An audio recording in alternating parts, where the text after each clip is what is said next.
بسم اللہ الرحمن الرحیم۔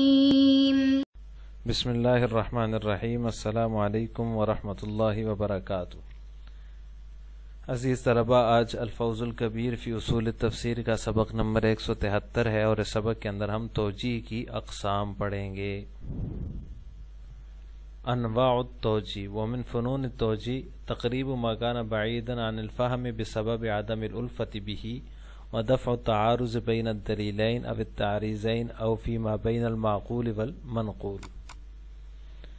والتفریق بین الملتبسین والتطبیق بین المختلفین وبیان صدق الوعد الذی اشیر الیہ فی الآیہ وبیان کیفیت عمل النبی صلی اللہ علیہ وسلم بما امر بہ فی القرآن العظیم وبالجملة فالتوجیہ کثیر فی تفسیر الصحابہ ولا یقضى حقه حتى يبین المفسر وجہ الصعوبة مفصلا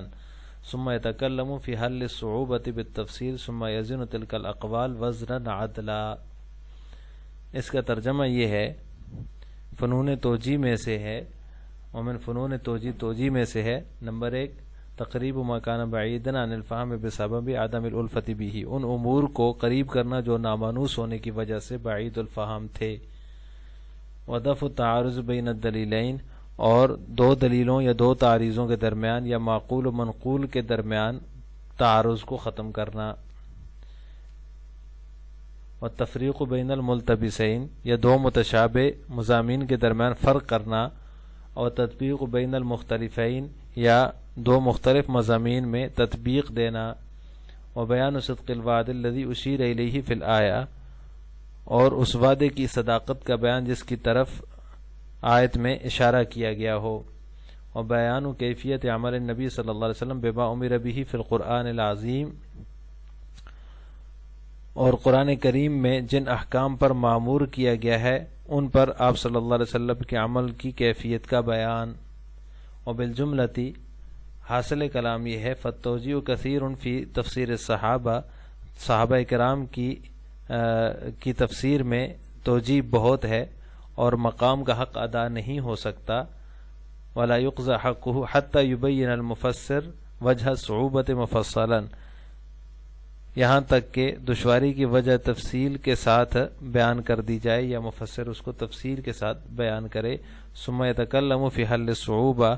پھر جو ہے وہ دشواری کے حل کے لیے مفصل کلام کرے، ثم یزن تلک الاقوال وزنا عدلا، پھر اقوال کی جانچ کی جائے یا پھر ان کی جانچ کرے مفسر۔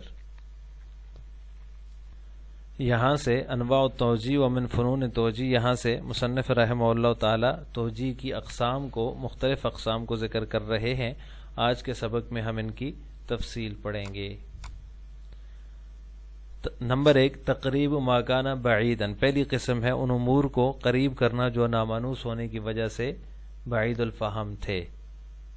یہ پہلی قسم ہے۔ اور دوسری قسم ہے دفع تعارض بین الدلیلین، دو دلیلوں کے درمیان تعارض کو ختم کرنا، یہ دوسری جو ہے وہ توجیہ ہے۔ اور تیسری توجیہ ہے دو تعریضوں میں تعارض کو دفع کرنا۔ اب ان کی مثالیں دیکھ لیتے ہیں۔ دفع تعارض بین الدلیلین کی جو مثال ہے وہ ہے وَأَعْرِضْ عَنِ الْجَاهِلِينَ، اور اسی طرح قاتل المشرکین کافہ۔ اب ان دونوں کے تعارض کو یہ کہہ کر ختم کرنا ہے کہ پہلی آیت کا تعلق اسلام کے ابتدائی دور سے ہے اور دوسری آیت بعد کے زمانے سے متعلق ہے، یعنی جو وَأَعْرِضْ عَنِ الْجَاهِلِينَ ہے وہ جو ہے وہ ابتدائی زمانے کی ہے، اس کا تعلق اسلام کے ابتدائی زمانے سے ہے، اور قاتل المشرکین کافہ جو ہے وہ دوسری آیت کا جو دوسری آیت ہے قاتل المشرکین کافہ، اس کا تعلق بعد کے زمانے سے متعلق ہے۔ اب دو دلیلیں ہیں، ان دونوں میں تعارض کو دفع کرنا، یہ بھی توجیہ کی ایک قسم ہے۔ دو تعریضوں میں تعارض، اس کی مثال وما یضل بہ الا الفاسقین اور ان اللہ لا یہدی القوم الفاسقین۔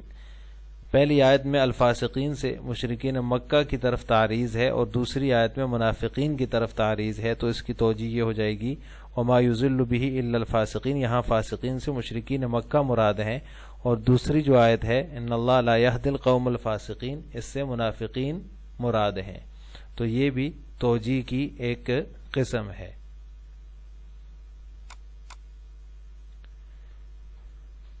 اسی طرح جو معقول اور منقول میں تعارض ہے اس کی مثال ہے وہ آیات کریمہ جن میں بظاہر خلاف عقل امور کا بیان ہے، مثلا معجزات اور کرامات اور حشر و نشر کے وغیرہ کے جو احوال آیات کے اندر بیان ہوئے ہیں ان کا رفع تعارض اور ان امور کو دلائل کے ذریعے عقل کے قریب اور اس کے موافق کرنا یہ بھی توجیہ کہلاتا ہے۔ تو وہ آیات کریمہ جن کے اندر معجزات کا، کرامات کا یا حشر و نشر کے احوال کا ذکر ہے تو وہ اس کی مثال ہے۔ ملتبسین کی مثال انما البیع مثل الربا، بے اور ربا کا فرق خود قرآن نے دوسری جگہ بیان کیا ہے، احل اللہ البیع وحرم الربا، یعنی انما البیع مثل الربا۔ اب یہ بے جو ہے وہ ربا کے مثل ہے، اس میں تو اشتباہ ہے کہ بے بھی ربا کے مثل ہے، لیکن بے حلال ہے اور ربا حرام ہے، تو اس کا فرق خود قرآن نے بیان کیا، احل اللہ البیع وحرم الربا۔ فقہاء اور مفسرین نے ایک کو خالی عن العوض یا مقابل اجل ہونے کی وجہ سے باعث ضرر اور دوسرے کو منافع کا تبادلہ ہونے کی وجہ سے نفع بخش بتا کر واضح کر دیا ہے،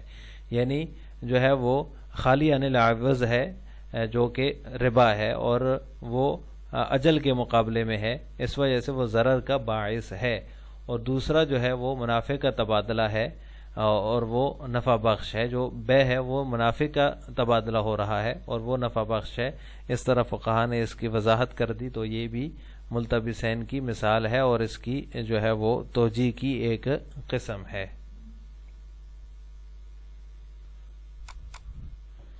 اس کے بعد جو قسم ہے دو مختلف مضامین میں تطبیق دینا، تو مختلفین کی جو مثال ہے وہ اینما تولوا فثم وجہ اللہ اور حیث ما کنتم فولوا وجوہکم شطرہ، یہ اس کی مثال ہے۔ اس کی تطبیق یہ ہے کہ پہلی آیت ابتدائی دور اور حالت عذر پر محمول ہے اور اس سے متعلق ہے، جبکہ دوسری آیت جو ہے وہ بات کی ہے حیث ما کنتم فولوا وجوہکم شطرہ، اور عام حالات سے متعلق ہے۔ تو اس کی توجیہ دو مختلف چیزیں بیان ہوئی ہیں، تو ان کی تطبیق میں یہ ہوگا کہ پہلی آیت حالت عذر پر محمول ہوگی اور دوسری آیت کے بارے میں یہ کہا جائے گا کہ یہ بعد کے حالات سے اور عام حالات سے متعلق ہے اور بات کی ہے۔ اس کے بعد جو اگلی قسم ہے اس وعدے کی صداقت کا بیان جس کی طرف اشارہ کیا گیا، یعنی آیت کے اندر اشارہ کیا گیا ہے، تو وہ بیان صدق وعدہ، یہ بھی توجیہ کی ایک قسم ہے۔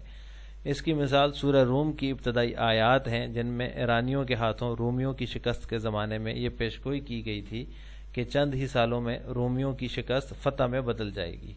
اسی کے ساتھ یہ وعدہ بھی کیا گیا تھا کہ جس دن رومیوں کو فتح حاصل ہوگی اسی دن مومنین پر بھی نصرت خداوندی سایہ فگن ہوگی، یعنی جس دن رومیوں کو فتح ہوگی اسی دن بظاہر جو ہے وہ شکست کا دن تھا ان کا، ایرانیوں نے رومیوں کو شکست دے دی تھی، لیکن اللہ تعالیٰ نے اس میں وعدہ کیا سورہ روم کی ابتدائی آیات کے اندر کہ ان کو جو ہے وہ شکست ان کی فتح میں بدل جائے گی اور اس دن جو ہے وہ مومنین کو بھی فتح نصیب ہوگی، اور ان کے اوپر بھی جو ہے وہ یوم یفرح المؤمنون، یہ آیت کے اندر فرمایا کہ اس دن مومنین بھی جو ہے وہ خوشیاں منائیں گے۔ تو ٹھیک 9 سال کے اندر بدر کے دن جب مسلمان اللہ کے فضل سے جو ہے وہ مشرکین پر فتح یاب ہوئے اور انہوں نے غلبہ حاصل کیا اور وہ خوشیاں منا رہے تھے، تو یہ خبر سن کر اور زیادہ مسرور ہو اور خوش ہو گئے کہ رومیوں کو بھی اللہ تعالیٰ نے ایرانیوں پر اور مجوسیوں پر غلبہ عطا فرما دیا۔ تو یہ بھی توجیہ کی ایک قسم ہے بیان صدق وعدہ۔ اس کے بعد اگلی قسم ہے اور چھٹی اور آخری قسم ہے قرآن کریم میں جن احکام پر مامور کیا گیا ہے ان پر آپ صلی اللہ علیہ وسلم کی عمل کی کیفیت کا جو بیان ہے، بیان و کیفیت عمل نبی صلی اللہ علیہ وسلم، تو اس کی مثال ہے اللہ تعالیٰ نے آپ صلی اللہ علیہ وسلم کو حکم فرمایا ورتل القرآن ترتیلا۔ حضرت انس رضی اللہ تعالیٰ عنہ اس حکم پر آپ صلی اللہ علیہ وسلم کی عمل کے کیفیت بیان کرتے ہوئے ارشاد فرماتے ہیں کانا یمد مدا، یعنی مدوں کی رعایت فرماتے ہوئے آپ صلی اللہ علیہ وسلم پڑھتے تھے، کھینچ کر پڑھتے تھے۔ اور حضرت ام سلمہ رضی اللہ تعالی عنہا فرماتی ہیں آپ صلی اللہ علیہ وسلم کی کیفیت تلاوت کو بیان کرتے ہوئے